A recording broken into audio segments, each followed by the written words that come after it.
April 3rd, St. Richard of Chichester. Richard was born AD 1197 in the little town of Weish, 8 miles from Worcester, England. He and his elder brothers were left orphans when young, and Richard gave up the studies which he loved to farm his brother's impoverished estate. His brother, in gratitude for Richard's successful care, proposed to make over to him all his lands, but he refused both the estates and the offer of a brilliant marriage to study for the priesthood at Oxford. In 1135 he was appointed, for his learning and piety, chancellor of that university, and afterward by St. Edmund of Canterbury, chancellor of his diocese. He stood by that saint in his long contest with the king, and accompanied him into exile. After St. Edmund's death, Richard returned to England to toil as a simple curate, but was soon elected Bishop of Chichester, in preference to the worthless nominee of Henry III. The king in revenge refused to recognize the election and seized the revenues of the see. Thus Richard found himself fighting the same battle in which St. Edmund had died.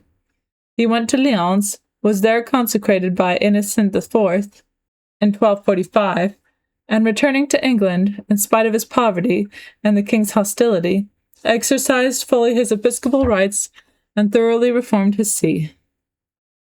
After 2 years his revenues were restored.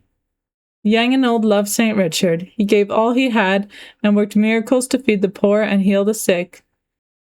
But when the rights or purity of the church were concerned, he was inexorable. A priest of noble blood polluted his office by sin. Richard deprived him of his benefice and refused the king's petition in his favor.